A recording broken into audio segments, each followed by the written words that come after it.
Hello, very special welcome to Sandra. How are you today? Excellent. I'm very good. We've got sunshine here in Berlin, so I'm happy. Wonderful, wonderful. Well, thank you so much, Sandra, for coming to share with us today. I'm really excited to hear from you. I'm sure lots of us are as well.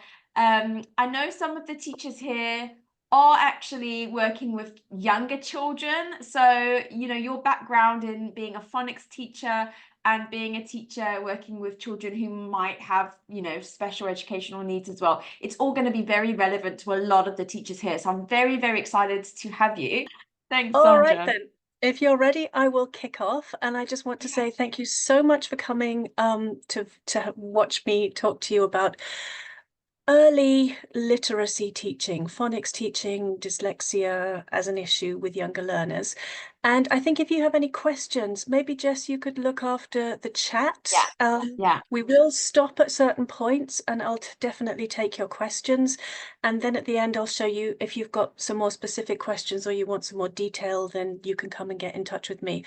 I promise you I can talk phonics and early literacy and dyslexia all week. So do drop by if you have anything that you would like to come and chat to me about. But thank you, first of all, very much for inviting me. And I'm just going to talk to you about Literacy Unleashed, effective phonics in ESL tutoring. And I'll tell you a little bit about me if I can click here. I'm an ex-international teacher. I spent very, very many years in a classroom teaching native and non-native speaking children, often together, often children who had absolutely zero English, and the expectation was they would learn to read and write like native speakers. So if any of you are in that situation, I've been there for a very long time. I'm a qualified dyslexia specialist, level 7 dyslexia specialist, so I've assessed very many children for dyslexia and other neurodivergencies, so I'm always happy to talk about that.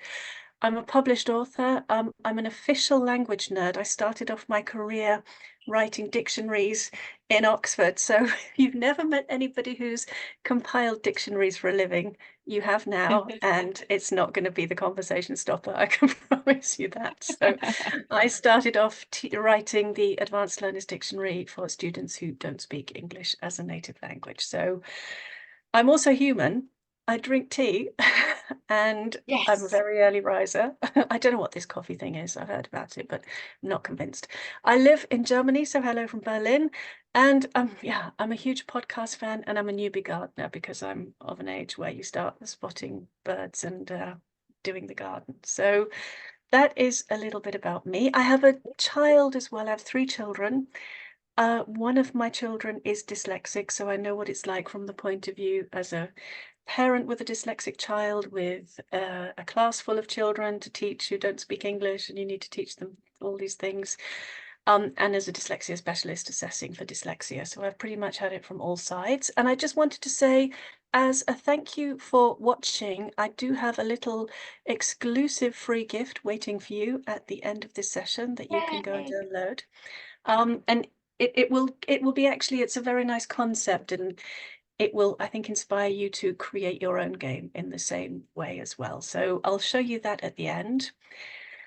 What I hope in this workshop you will know come to the end is why it really isn't that hard to tutor literacy to young ESL children, especially online.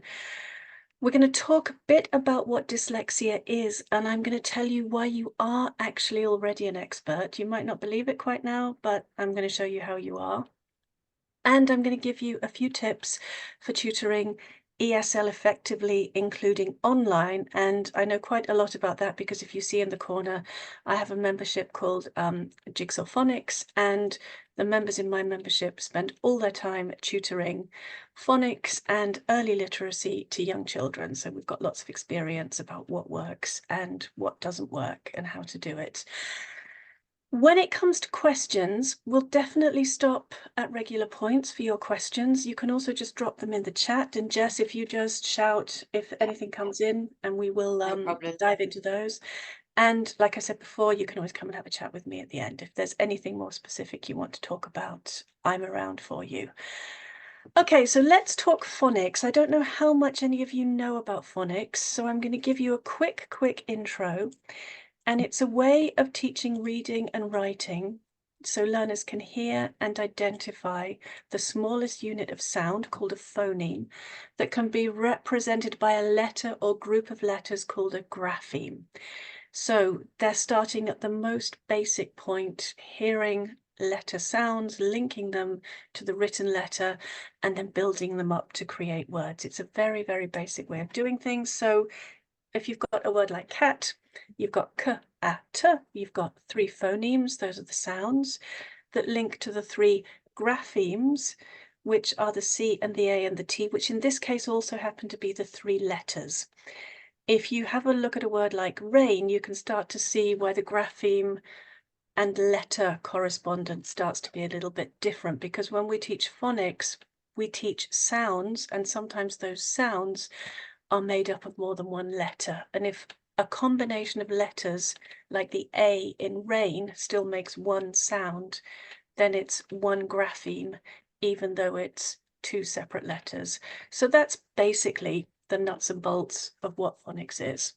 And we'll talk a little bit about that later. But does anybody have anything to jump in with at this point? Is that relatively all straightforward? I don't know how expert you are at phonics or whether you've taught phonics before. Is anybody? Angie, have you I taught can't see anything? any questions yet. I think for me, when I started teaching ESL, I'll be totally honest, I did not know the principles behind phonics. And even when my daughter turned 5 and she started learning phonics at school, there were principles that I didn't understand. And I think it's a big missing gap in a lot of teachers' understanding of how to teach young learners. So yeah, thanks so much for this. Yeah, no, it's definitely not obvious, actually. It kind of looks kind of simple, but it's really not obvious. And I just wanted to make that point about synthetic phonics. You might hear this too, and you think, oh, synthetic phonics, like synthetic cream or synthetic materials. You think it's artificial, fake, false, and it isn't. It's just all about synthesizing. It's the synthetic from synthesizing. So it's teaching the letter sounds first, so learners can build up to blending or synthesizing these letters to say or read the whole word. What can throw parents off is phonics is not super new, but it's relatively new. And and there are other ways that children have been taught to read and write and spell in the past that have not been as effective as phonics. We'll come on to that in a little bit in a second. But what I wanted to say too is there's a huge question about multisensory and TPR and all the rest of it and all the rest of it. And that's all right and it's all well and it's all good. But the best way you can teach phonics and literacy is listening and speaking and writing. And that makes it brilliant for tutoring online. You're training children's hearing, you're training their pronunciation, you're training their, up to a certain extent, writing. So much of effective phonics teaching just goes on by speaking and listening. And when I'm training teachers sometimes, I have to get them over doing the silent phonics lesson. You've got to really speak it and say it and listen, because that's really the multisensory way of doing it. And people say, well, why is phonics a valuable approach? And it has been proven again and again and again by the research to work. And what you might know or might have had or might have experienced is guessing the meaning of words from context. That was the old-fashioned way of teaching reading and spelling right from the beginning. That was called the whole language method. So phonics isn't guessing the meanings of words from context, something that's often referred to as this whole language method. And phonics isn't whole word memorization, something that's often referred to as the look and say method. The whole language method and the look and say method absolutely have a place in teaching literacy, but they don't have a place teaching it right from the beginning. And it's phonics that's taken over these 2 methods, and it's phonics that's proving to be really, really effective at really improving the literacy outcomes of young children. And Jess, I was reading somewhere recently, I think I linked to it, in America, because there is such a low average reading age, Yeah. There's a huge movement in America now to bring phonics-based reading teaching into secondary school level children. Oh, that's interesting. Very interesting. It's absolutely true. And if you're teaching dyslexic people of any age, you're going to always start them with a phonics-based program. Yeah. I'll be honest, if I think of my high school and the reading, it was never broken down to me phonetically. So I think I must have grown up in that era where, I mean, we were probably taught phonics in, grade 1, maybe grade 2, but then it's just forgotten about. And as adults, you forget the principles too. So since I've been an ESL teacher, I've been teaching my 5-year-old phonetic reading, and I've been getting the resources, and I teach her with phonics, and she's in the advanced reading group. And that's not to say that I'm a good teacher, because she's in the lowest maths group. I suck at maths and she's terrible at maths, but I really believe myself personally in the phonics method. So I think that's great that they're bringing it back into high schools. Yeah, they're starting it off in high schools. They've really realized that there's so many gaps, that the Yes. children have really the big gaps, and it's the phonics that fills in the gaps. And you can use a phonics-based approach with any age, but it's absolutely the right approach to use with the little ones. Um, Brilliant. any questions about phonics so far? Anybody, Christine or Angie? Is that? We've got Alison and Christine both saying some good stuff in the chat. You're welcome to turn on your microphones and ask a question if you want. No. Okay. Christine just says, I think it's important for teachers to know phonics because frequently older students don't pronounce correctly because they have failings in specific phonic knowledge, which they need to return and practice to improve. So absolutely, that's what you're saying, bringing it back into high school. And even Alison is saying it's a great review of the words that you were talking about because we don't use them daily. So I know when you were talking about, I can't even remember those words, Oh, phonemes and gramophone. graphemes. Yeah. Thank you. Phonemes and I am graphemes. I am actually not familiar and I don't use those in my teaching. I'll be honest, because I don't actually teach phonics myself. I'm a high school teacher, or I teach for the PET exams. So it's really good to review them. I'm not Yeah. excited about jargon on the whole, but I Yes. think the technical words are helpful with a thing like a grapheme. The fact that it can be 2 letters is because you're Yes. teaching those 2 letters as a single sound, as an example. There's lots of phonics jargon. But it's helpful to inform you about how you teach it to the children, I think. So I think that's the Yes. use of jargon, if it gives you a clue about what's going on with the teaching. Otherwise, I'm not a big fan. But there's lots and lots and lots to ask around phonics. So if you come to the end of this session and you go to bed and you wake up at 3 o'clock in the morning and you think, that's the question I wanted to ask, you know, I'm going to be around later. So Awesome. it's a technical thing. It's definitely technical. Um, Right. I'll move on a little bit here. So in the beginning, we said you will learn why it isn't hard to tutor literacy to young ESL children, especially online.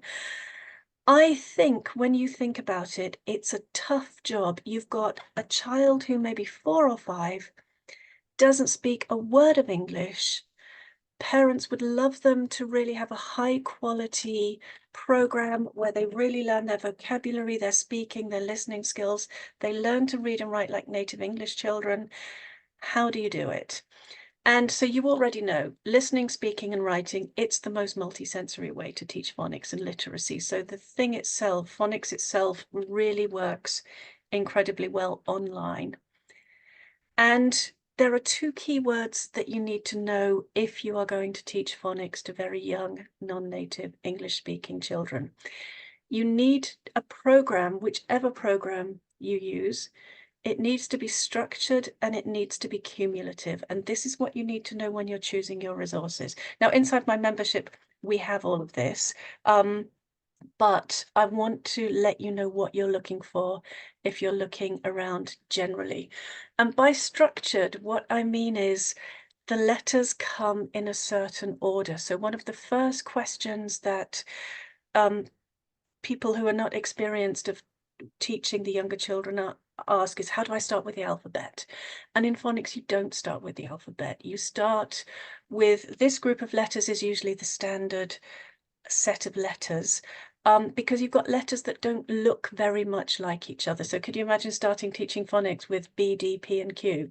You know, Yes, it's yeah. basically, it's all the same letter, just, you know, mixed up. So what we do in phonics is we start in a very structured way with letters that don't look like each other, so children don't get confused, but with enough consonants and vowels that you can mix them up and start building those most basic words. So you can see if I've got sat pin, which are the typical 6 letters you start with in phonics, I can make at and sat. I can make pat, pats, tap or taps here. So I can make these sorts of words. I could also make these here. I could make sap, apt, asp, spar, past, and spat. Now the trick is, just because you can do it doesn't mean you should. And that's exactly what happens in phonics. You want words which are easy for children to decode and are words that they would actually use. Your Chinese student isn't going to need to know that sap is the stuff that's inside a tree. They're just not going to need it. It's too high frequency. And they're not going to need words like this because they've got complicated consonants here together, which they learn later, because that's also tough to learn. So if you have a look here, you want a structured program with letters in the right order. You're looking at building high frequency words, and you want those words to be age appropriate. There's a lot of stuff out there on the market that will put words like this in to a phonics program or a literacy program, and you need to be super aware that this is not what you need. So high frequency vocabulary, ideally consonant, vowel, consonant, because these CVC words, C, consonant, vowel, consonant, that children can read easily, they can sound out easily, they can break them down easily, they can blend them easily. So that's the first key to a good phonics program and what you need. The second one is it's got to be cumulative. So children build on what they already know. So when you take sat pin in order, you're going to end up with all these words that it's quite helpful for children to know: pin, nap, sip, tip, tin, pan, pat, sat, tan, nip, tap, and then you'll also get an, as, in, is, and it as a kind of a byproduct. So you've only taught them 6 letters, but you've already taught them a whole lot of vocabulary. And when they get to the lesson about P, they'll already know these. And when they get to the lesson about I, they will know these. You would never throw anything in that they haven't learned already, because it will just confuse them.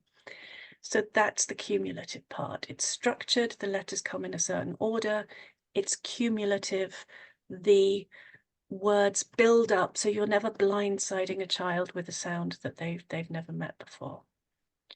Does that pretty much make sense? It's brilliant.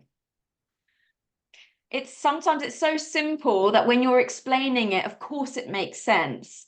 But as a teacher, when you're teaching a phonics child, you might not be understanding the concepts behind the lessons that you're teaching, or the, you know, courseware that you're teaching. But it's brilliant because it's built-in recycling. Yeah, exactly right. Yeah, I love that. I'm You're really always... excited for your next slide. We did get a question about, well, how do you teach sight words? So I'm really excited for the next part, because I've met with Sandra before and she's explained how she teaches sight words and, you know, all these different types of words. And I got so excited when she showed me her method for teaching this. So I will build up to it slowly. I will build up to it slowly, and we will have all the excitement here. I'll take it to you in small sections here. So the way I do it in my program, is we have a character-based way of teaching, because children are immediately hooked into characters. These characters all have their backstories. And these characters do the metacognitive work of showing the children how to deal with the words that they are learning. And so we have Puzzled Panda here, who is real decodable words, those CVC words: cat, dog, jug, rag, all of those. We'll look at some examples in a minute. We've got Wug the alien, who is segmenting and blending skills. So it's breaking a word down, building it back up again. And then we've got Trick the robot. She is all about sight reading words, and sight reading is so important in English. It's the huge irony with English that it is the language of the world, but in terms of the way we learn to read and spell it, it's an absolute outlier in terms of difficulties. If you've got most languages in the world, look a bit like this. Real decodable words, letters and sounds match pretty much exactly. There's a whole other chunk of languages in the world where the letters and sounds match pretty well. There's the odd anomaly. It's a little bit difficult in some cases. And then you've got really, really difficult languages where the letters and the sounds don't match at all. And English is one of those languages, unfortunately. It's an irony that it's the language that the whole world speaks, but it's the language which is the most difficult alphabetic language to read and write. And the technical term for that is a deep orthography or an opaque orthography. And that just means that letters and sounds do not match. So if you're dealing with students who are on the dyslexia spectrum, it's really going to show up in English.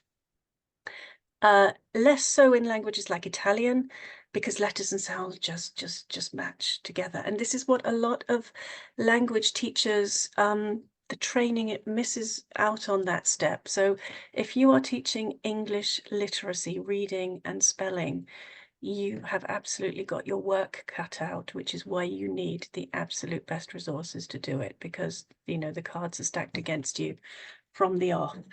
I don't know, has anybody heard about that? Deep opaque orthographies, how English is an No. outlier in terms of... That's your English nerd coming out. That's Has anyone my, else heard I that? embrace my nerdiness. But you know what? Do you know what? I really do think a lot of teachers they're up against a huge struggle and they kind of don't know why. And everybody thinks, oh, learning to read and spell and write in any language is just the same kind of job. Children in Italian schools are pretty much fluent readers and writers in about 6 months Oh wow. because the language is so easy. In English, you're looking at 2.5 years. You're really looking at a hard job, so you need to choose your good tools. That's me off my hobby horse. This is my TED talk today.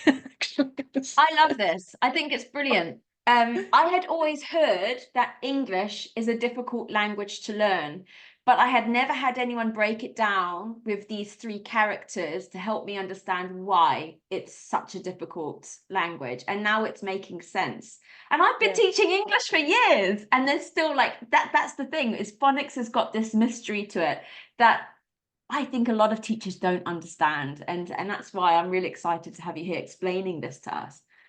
It's really, I think it's a lot of teachers suddenly go, when they really understand this, they're like, oh, that's why it's such a hard job. You've got a hard, we've all got a hard job on our hands. We Yeah, really do. yeah. So this is what real word, this is, we've got our cat, dog, jug, pin, we've got our CVC words, letters and sounds correspond exactly. Gets a little bit more difficult with those words like thorn. So you've got the th and the or, 2 letters making one sound. Yeah, we can get over that. It's not her oren, it's thorn. There's the hard work in teaching that. And it's not her ip, of course, it's ship, and it's not d a k k. The CK makes the one sound, and it's not tr a in, because we've got train. Children need to learn all of this, and then we start to get even a little bit more complicated. We've got words like burn and bird, and that sound in the middle of burn and that sound in the middle of bird is exactly the same sound, but you make it with different letters. And that's what really has to be taught explicitly to children if we want them to be good readers and spellers. And that's what needs to come in, and that does come in a very good phonics program. And in an ideal world, in an ideal phonics program, particularly for dyslexia students, you don't teach the word sounds like you are and I are together. You teach them separately first, and then you show children, actually, look what we've got here. We've got the same sound, but it's made with different letters. that's how you really break it down for them so you don't confuse them. Because what often happens with children on the dyslexia spectrum is if they know there's an sound, they'll interchange you are and I are, unless you've really taught it very explicitly so they're aware of the fact that this is a thing that goes on in English.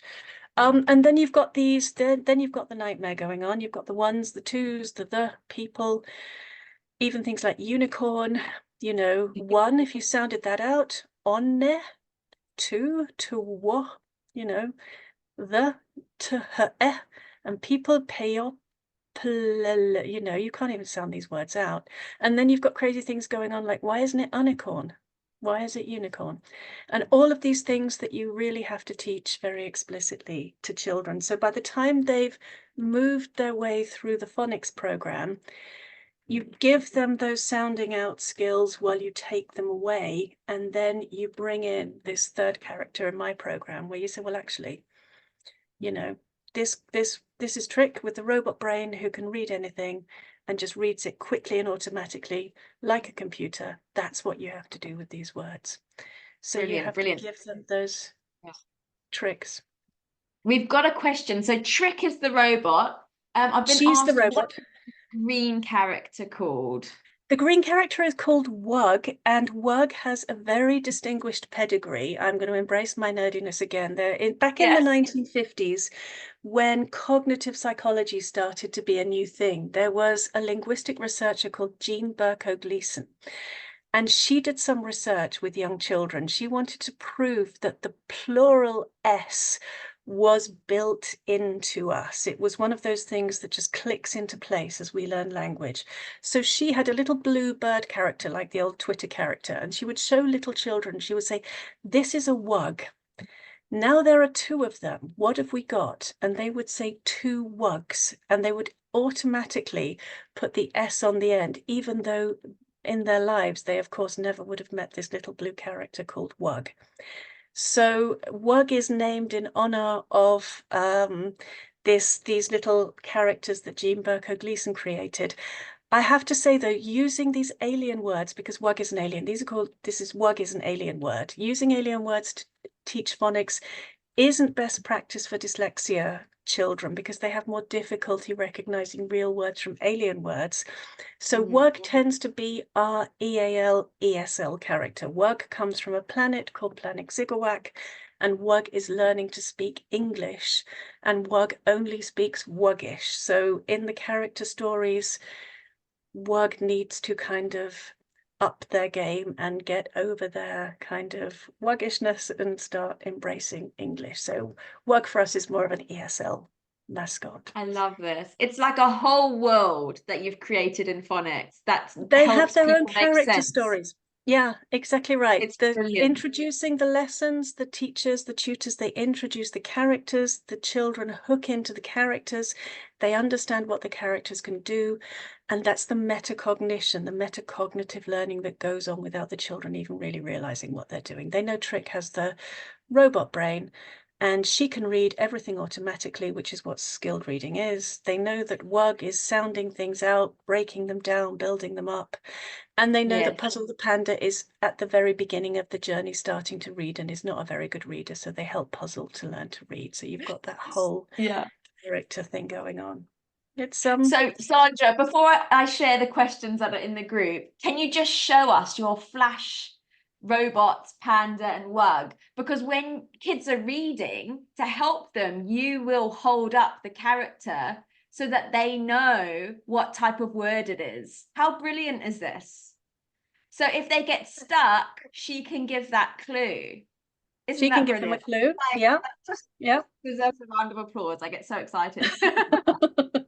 And of course, there's the whole story, and there are lots of coloring sheets and lots of little activities with the characters. And actually, inside my membership, there are even big hit birthday cards to print out and send to the children. And the tutors in my membership send the children a birthday card with their favorite character on it, and they're all very sweet.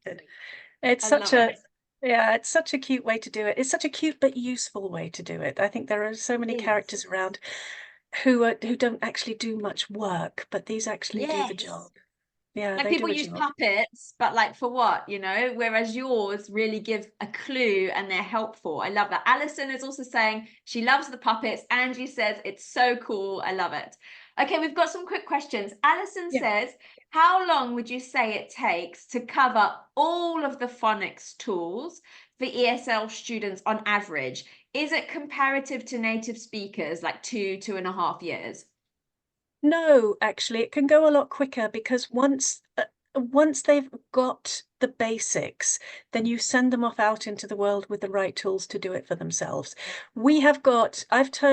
I've covered everything right from just the original single letters, so starting with sir, at, ip, all of that, all the way to the end with these complicated words like one, two, the, people, is all covered in 90 lessons. So 90 Brilliant. 30-minute lessons and you're done, and the children know what it takes to read and write and spell English. Brilliant. And that's so nice for you to convey as a teacher to parents, to say it's a 90 lesson course and you will know your phonics, kind of thing. That's brilliant. It can actually And be less oh as yeah, well. Sorry, it yeah. can be less because what I have in this membership, of course, is you just don't know what level the children are at. So there is an assessment. So you can put the children through an assessment to find out exactly what they know and what they don't know, so that you can immediately Oh, start tutoring them at the level that they're at. that's brilliant. Angie, one of our teachers, is saying, where were you when I was teaching my dyslexic daughter how to read? And that just Oh, goes to show your services, especially with dyslexic students with learning phonics, it's needed everywhere in the world. And it's not just ESL learners in China. This can be children in America or anywhere in England, you know? Yeah, absolutely brilliant. right. Absolutely right. Yep, it's absolutely what we need. Any more questions before I crack on? Christine just says, in Chinese, they don't use S to create plurals. In Chinese, the concept of plurals is only conveyed in the context. Okay, thanks, Christine. Yeah. Yeah. Okay, but there's no more questions, so let's keep Okay, going. let's keep going. Oh, well done for still being here. Okay, so to sum it up, basically, if you want to teach high quality English language, literacy, reading, spelling, listening, writing, speaking, all of that tough job to those young 4-year-old ESL learners, you need a structured cumulative phonics program. You know what structured is now, you know what cumulative is. You know there's a lot of stuff out there that just does what it does because it can, but you just need the right high quality materials. But I hear you saying, but my learners are ESL learners. They don't speak much or any English. Aren't phonics programs for native English speakers? And, you know, you wouldn't exactly be wrong. Phonics programs can work for both. The way we make phonics programs that work for native English speakers also work for ESL learners is with a magic ingredient. Anybody want to guess? Any ideas? Write it in the chat if you do, or even put your microphone on. It's absolutely working a dream for us. And the magic to make a program for native English speakers work for non-native English speakers and give them a whole other level of learning, which is just absolutely brilliant, is to pre-teach the vocab. If the children don't know what the words mean, there isn't much point in teaching phonics. Like we all know, there's no point in teaching anything to anybody if they don't really know what it means.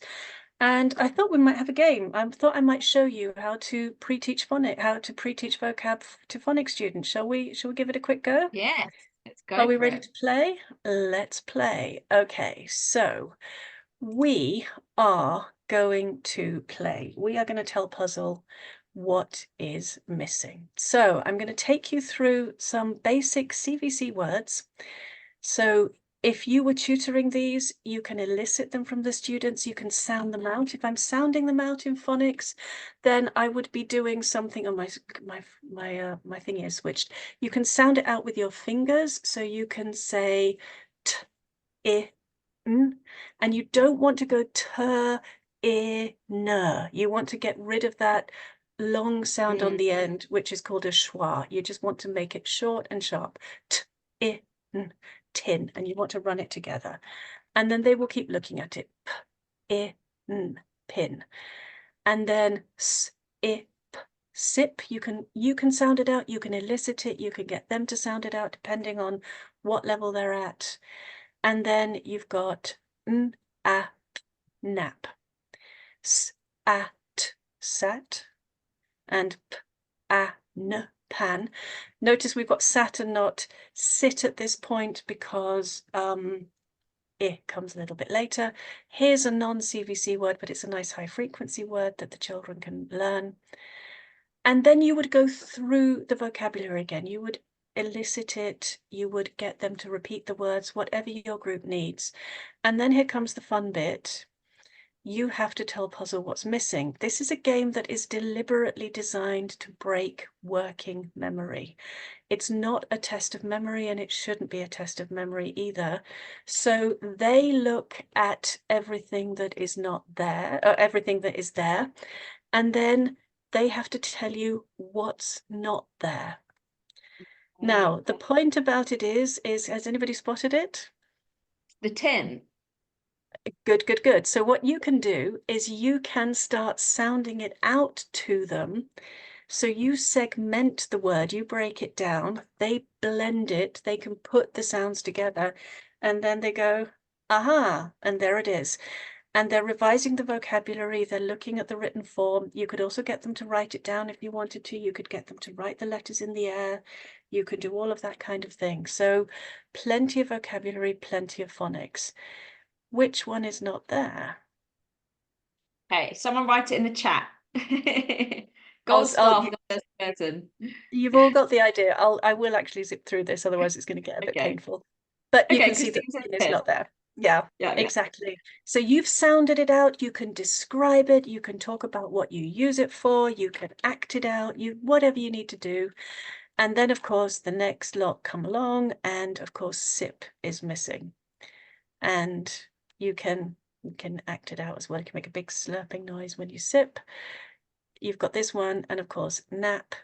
You've done all the things, and then we know it's sat, and then we know it's pan, and then and it's such a super simple game. But you know how children go crazy for those like hide and seek games? Yeah, yeah. Thing. Or you can see how they're really clever, and some of them will make a note at the beginning of the game, and you can see that they're developing strategies for how to remember it. They'll write them all down. And then at the end, they get a little bit of praise.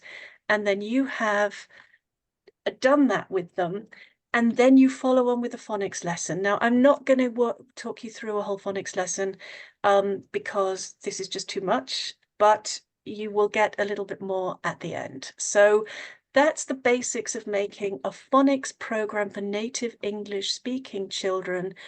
Really good for your ESL learners. You pre-teach the vocab in a gamey kind of a way. And that phonics game I just showed you, that vocab pre-teach game, has got 2 other versions that you can play just to switch things up a bit. But you get the idea, I think. So any questions? Anybody want to jump in? You're welcome to ask out loud if you want.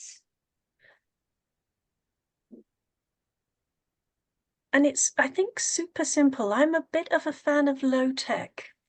And we've got over 90 actually of these pre-teach phonics games in my membership. And I can promise you that children will just do it again and again and again. They just absolutely love it. Alison has got a question. She's raised her hand. Okay, Alison, ask away. Hello, ladies. So I know you didn't want to go too long into your phonics, but I'm multitasking while I'm listening to you, and I wondered if you were talking about the game, and you said the student is trying to tell you what is missing, and in the meantime, you are giving them hints. Is that what you were basically saying, Sandra? Saying, okay, it starts with, I mean, is that basically what you were saying that you would do? Exactly that. Or it ends with p, or the middle sound is I. You know, you can play all those phonics sounds to get their ear in, to listen to the sounds, to get them thinking about what could it possibly be, to build up those clues as you like. Exactly that. Okay, thank you. You are welcome. Okay, so I'm going to zip next on to part 2, which is dyslexia, and I'm going to tell you why you are pretty much already the dyslexia experts. At least 10% of your students will be on the dyslexia spectrum. They may have different or multiple learning differences. If they're young, you're not even going to know. They probably won't even have been assessed. And dyslexia might not even be what parents understand or want to hear. So lots of potential difficulties come with dyslexia. If any of you, like me, have been a classroom teacher, you will know that you will walk into a class of 30 children and you know 3 of them are really going to be having difficulties. At least 3 will be on the dyslexia spectrum in my experience. I'm very pro dyslexia. I'm very pro neurodivergency. I think we need all the different ways of thinking as a species that we can get. So I'm referring to it as a learning difference rather than a disability or a special educational need. It's just a different way that's of a learning. good way to say it. I like that, a learning difference. I like that a lot. I love learning difference. We need all the you know, the variety of thinking and brains that we can get. And where we had a look before, our words, we've got cat, dog, jug, pin, leg. Dyslexia starts to show up as you move on from those very easy letter sound combinations to things like the burn and the bird at the bottom. A typical dyslexic may never get the UR and the IR right. They might be spelling burn, BIRN, or bird, BURD. Is to a dyslexic, and you know the difference between the U and the I doesn't stick necessarily.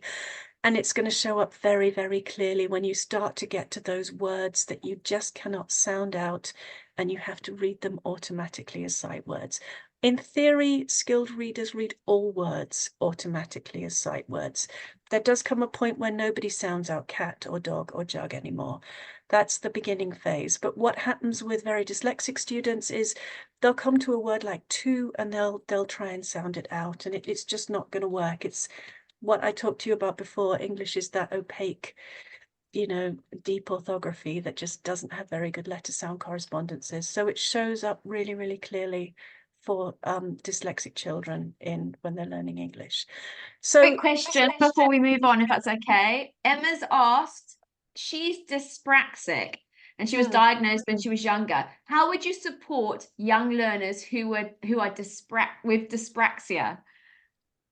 Dyspraxia shows up in 2 main ways. Dyspraxia shows up as, it's often called developmental coordination disorder, which I hate because, you know, I hate the disorder word in it.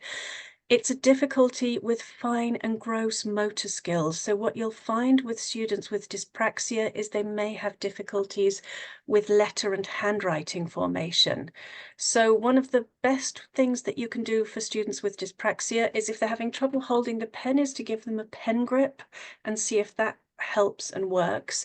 And if writing is really incredibly difficult for them, they may like to try touch typing, because that's something that can become very automatic. And if their motor skills are not up for touch typing and learning to type, then you may want to get them to present their work in an oral spoken form. So you may want to get recorded you know, sound recordings of the work that they're doing. So it's very much on a sliding scale of how dyspraxic they are. Dyspraxia shows up often in the same way that it shows up in dyslexia, which is not such a robust working memory.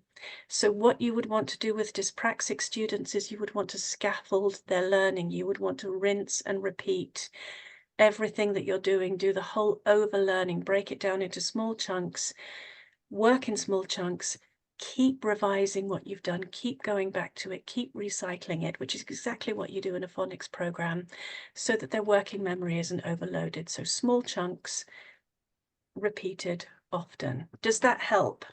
Brilliant. Thanks, Sandra. Does that help, Emma? Hopefully it does. I do have another question by Christine. Let's answer it quickly, but maybe like if there's general questions, we can try and hold them out to the end, because I know you've still got to get through your presentation. So Christine has asked, what is the attitude of dyslexia in China? I have Chinese students who I thought were dyslexic, but I was in the dark as to what the parents' attitude might be. I can tell you from personal experience, it's not even accepted as a thing. That parents don't want to know, they don't want to hear, there couldn't be anything possibly wrong. No, it's just not. And this is what you're up against. It's in very many countries as well. But I've worked with very many Chinese families, and there's no such thing. But you told me as well, something that gave me a lot of hope and confidence is, even if they have dyslexia, you don't necessarily have to talk to the parents about it, because the way that you teach phonics should be the same way that you would for someone who's dyslexic, who has dyslexia, and someone who doesn't. Precisely that. If I have a dyslexic student, this is why dyslexia friendly can be your USP as a phonics teacher. If I have a student who is dyslexic, I teach a structured cumulative phonics program. It doesn't matter to me if they're dyslexic. Of course it matters to me, but I'm using the right thing anyway. There's nothing better I can do. So you don't really need to worry too much if they're dyslexic. You do what you do as a good teacher and a good tutor. You take it at their pace with the revision that they need. And the way I've worked my program actually is, even though I don't say it, it is dyslexia friendly, because I think I mentioned to you earlier on, when you get these words like burn and bird with these singles, these, the same sound, but with the different letters, very many programs will try and throw all of those into the pot in one go, and that's overload for dyslexic students. So you want to teach them separately first and then together later, when they've solidified those difficult things in English as, an individual sound. They know, they've been aware that can be two different things in English, but if you teach it all at once and chuck it all into the pot, they don't get that as easily. Yes. Brilliant. Thank you very Okay, much. let's try and leave some more questions till the end and get through this next part. Yeah, Thanks. I'll zip through. There's not too much more to go now. So exactly what you just said, Jess. We don't really need a deep dive into dyslexia. You just need to know that your teaching and your tutoring is dyslexia friendly. If you have a structured cumulative phonics program, as a dyslexia specialist myself, that's exactly what I would use to teach. So your USP with a structured cumulative phonics program is that you are dyslexia friendly.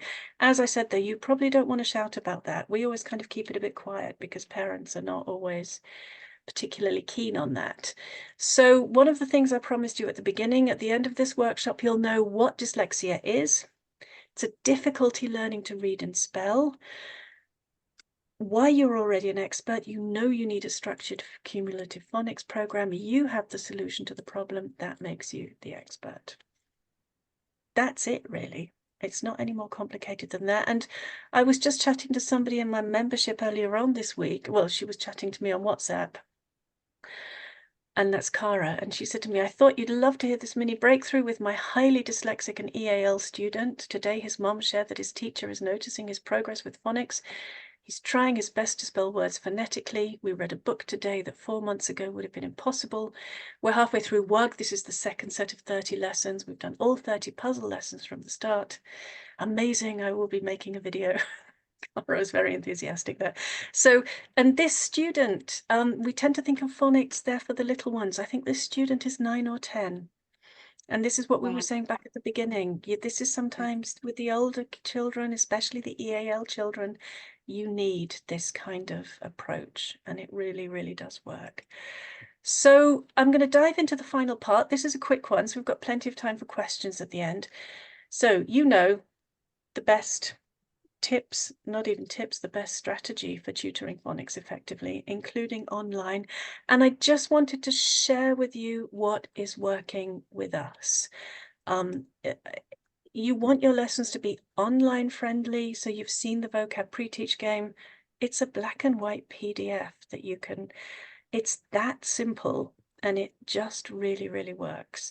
The black and white PDF that you saw before is very slightly off-white, And the reason this presentation is light blue is one of the things that you can find with dyslexic students is the glare of bright black on bright white also puts them off. Very many dyslexic students do find that white glare a problem, and sometimes it's just nice when you're teaching if you can find a background that is less glary for them. Not for all of them, but definitely for some of them. We find 30-minute sessions work best, maximum 45 if you've got a larger group or you're doing the vocab pre-teach, just to maximize the concentration. If you've got 4 or 5-year-olds, trying to get through a whole hour can be quite hard work. You can do it, but it can be hard work. If you want to see real progress, they need 2 lots of 30 minutes a week. That's the minimum that you can do. If you spend less time than that, the progress then does get very slow and you have to keep revisiting what they're doing. If you can do an hour a day or 45 minutes a day, even better.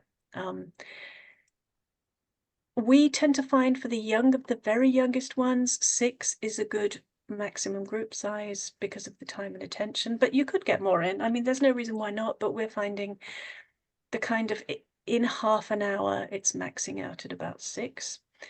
The key is to always assess first. What we do in my membership is a 2-lesson paid trial. I'm very against you offering your main service as a freebie. I would highly, and I'm sure Jess will be with me on this. If you offer a 2-lesson paid trial and you use the assessment in the first lesson and then you tutor them in the second lesson, you've got lots to go back to the parents with, and then you can kind of onboard them after that. So that's working for us. I was telling Jess a little tip here, and it's working brilliantly, is a lot of the tutors in my membership, they take their clients via a Google form on their website. And when you put the details into a Google form, you get a confirmation of what you've sent, and then the members in my membership put the link to pay in just there. And I was having a chat with some of them earlier on, and a lot of the members in my membership, the first that they know that somebody wants to work with them is that the money is dropped into their account, and then they get in touch and they do the 2-lesson trial. So you can use a very simple Google address. I'm sure you've got all the tricks and tips and advice for working and doing. Actually, I had not heard of that one because I usually do it on Chinese social media and I don't use Google Forms. But for my 11 plus students in the UK, I thought that was very, very helpful. I've sometimes put things on my Calendly link once they've registered, but I hadn't put my pay button on there. So that made a lot of sense. That's why I got quite excited when you shared that tip with me. It was very cool. That's been working really well for us. If you're grouping, if you've got online, they don't notice, the children amongst themselves don't notice so much how different they are in age. So you can group, I think, but I would group more by age and less by ability. You can, it's when you're teaching face to face, the difference between, a 4-year-old and a 6-year-old is quite obvious. Online, it's not so obvious. So you can group them more by age, but don't put a 5-year-old and a 9-year-old together. If you've got a 5-year-old and a slow 9-year-old, that's not going to work quite so well. So group more by age. You can be a little bit flexible about that. Homework, I always say make it optional. And in my membership, there's a homework booklet that comes with a piece of homework for every lesson, but not everybody wants that. Just another tip on the contracts. What we work on is a 4-week rolling basis for flexible contracts, so people are not hooked in for a very long time. I'm sure, Jess, you cover all of that kind of thing. But it's paid up front, which is the main thing. Oh my Because goodness. then if they have a week off and you're in a group class, it's not like you're dishing out refunds. They've got to pay up front, and there's terms and conditions in place to protect your income. Absolutely right. If you really don't need to teach anything unpaid, because that way lies madness, I think. Just a couple of blocks of text that we have in our terms and conditions. So if parents are going to book online, they're confirming their internet connection is reliable. They're confirming that the hardware and software is in full working order.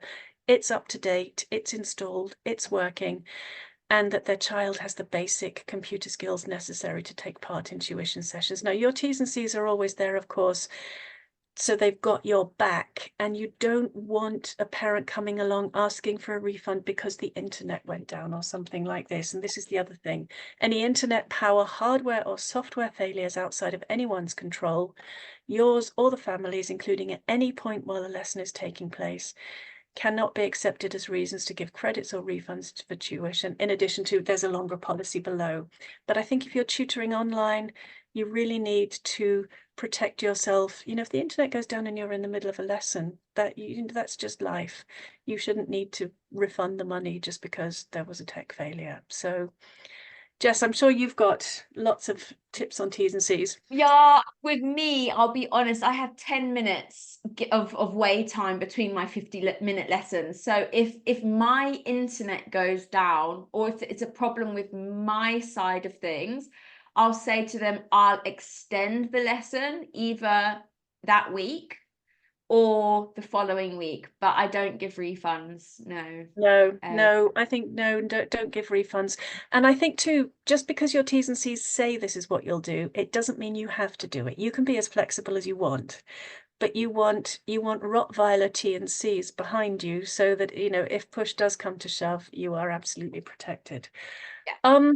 That was it. We'll get to the questions in a second. I wanted to say to you, there is a little gift for you. That little pre-teach game I showed you is available for you to use, and the lesson that follows it is also there for you to download. It's the letter N. So what you've got here is the most difficult job, the youngest learners with the most basic sounds. If you want to go and download it, then you go to jigsawphonicsmembership.com/iteach, and then you can just download that vocab pre-teach game there. You can use it to make your own phonics game. You can follow the pattern. It's not a copyright or you know, anything. The concept is a concept I took from a board game. And then you can have a look at one of the lessons afterwards. And then if you would like to come and have a chat with me, ask me anything about phonics or literacy or dyslexia, or you can find me there. Wonderful. And I know that Emma did ask, can you tell us more about your membership? So Sandra is available if you want to contact her. Obviously, go to jigsawphonicsmembership.com, and she's got all of her information there. But yeah, she's also on Instagram. So I follow her on Instagram, and she's always giving helpful tips around phonics. So honestly, I mean, I didn't actually know you were part of designing like an Oxford dictionary. I didn't know that about you, but it doesn't surprise me. Sandra is a wealth of knowledge. Definitely save her Instagram. You have a Facebook as well, Sandra? You'll find everything on my website. If you go to the contact page, you can do everything from the contact page. All the socials are there. I'm on LinkedIn, Facebook, Fabulous. Instagram, WhatsApp. You can book a call with me if you just want to have a chat. You can do all the things. And like I said, I'm super happy to chat phonics and dyslexia and literacy pretty much until the end of the world. So do come by. Love it. Brilliant. Okay, Pris just mentioned something here. I teach phonics daily to grades 2 learners. Thanks, Sandra, for your awesome tips to include in my lesson planning. Yeah, and I think let's just wrap this session up by really saying thank you so much, Sandra, for sharing with us today. I think you've really given us so many helpful tips, especially with working with ESL learners. And I also just wanted to thank you on behalf of children who have dyslexic issues, and that you have created curriculum for them, a very well thought out lesson plans for them, and that you're really impacting people's lives.